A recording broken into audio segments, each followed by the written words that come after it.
Hello, here's a brief introduction to the Australian curriculum.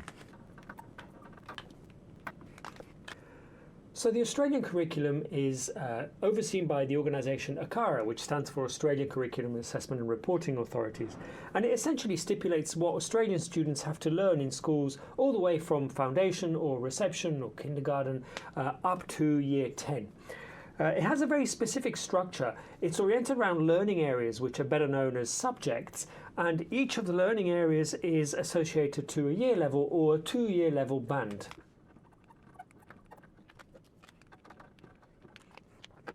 So the learning areas could be any subjects that you can think of, such as music or English, mathematics, science.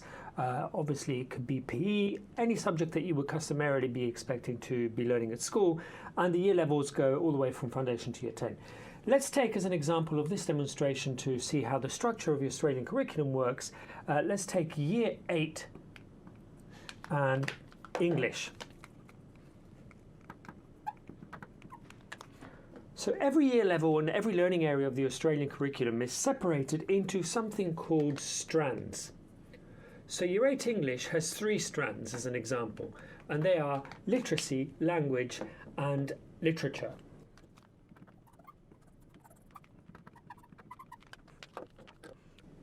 Each of these strands is then subdivided into sub-strands, which are like smaller bits of strands. So you can see that these are broad themes to do with English, but that what we've got coming up is some smaller themes which are to do with the specific substrands. So for instance, literacy is separated into its own little substrands. And one of these, for example, is called interpreting and analysing texts.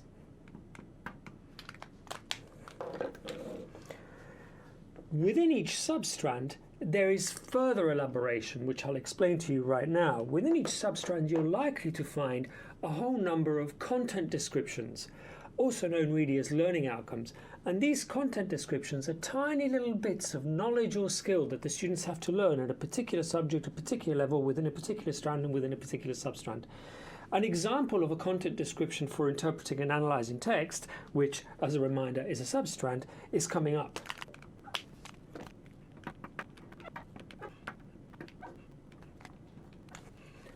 Excellent. So here we have it. We have the language, the learning area. We've got English. The year level is 8. The strands that we've picked out of the 3 is literacy. The substrand that we've picked out of several is interpreting and analysing text. And one of the content descriptions inside this substrand is interpreting the difference between stated and implied meaning. Incidentally, there are a total of 33 content descriptions within year 8 English. This is just one of them. So you can see that once you multiply this times 33, and that only accounts for one subject for one year level, and you try to keep in mind the fact that the Australian curriculum covers all the way from reception to year 10, we're dealing with a lot of content descriptions. It's not all down to content, however. There's more to do with the Australian curriculum as well, including the general capabilities and the cross-curriculum priorities. Let's talk about general capabilities.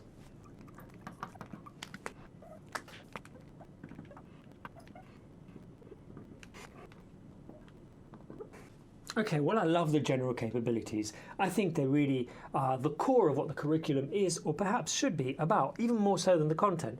Anyhow, here we have the general capabilities: ethical understanding, intercultural understanding, personal and social capability, creative and critical thinking, literacy and numeracy, and perhaps my favourite one, ICT capabilities as well. So these general capabilities actually apply to the whole of the rest of the curriculum. It's almost as if you get the general capabilities and you apply them to every learning area and to every year level, which means that when a teacher thinks about integrating the curriculum into their lesson planning and unit planning, yes, they need to think about content, but they also need to think about how to integrate these core aspects of learning and these core skills into their activities and assessments. There is another aspect to the Australian curriculum that I just want to talk to you about, and that's I mentioned earlier, the cross-curriculum priorities.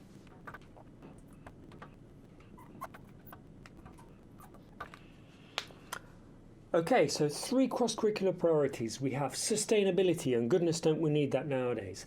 Aboriginal and Torres Strait Islander understanding, also very important, and indeed important Asian engagement. Again, these operate in a similar way to the general capabilities, but they're more themes than they are skills. And so a teacher needs to try to combine and overlap and overlay into their unit planning and lesson planning the content that is relevant to this learning area and the year level, and also the general capabilities and the cross-curriculum priorities. How about measuring how students are performing according to the curriculum? How does ACARA help us with that? Well, we have the achievement standards.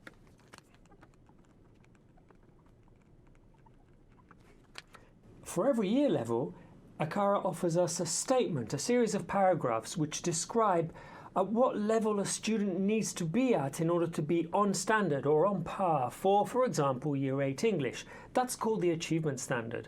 The achievement standard can be broken up into little different components and interrelated to the content descriptions, the substrands and the strands as well. But essentially, it's a statement that tells us where you should expect a student to be at based on that year level and that learning area. And helpfully, ACARA also offers some exemplars of the sort of student work that you'd expect to see at that level. Now, the key for a teacher is not so much knowing the Australian curriculum, but what you do with that knowledge.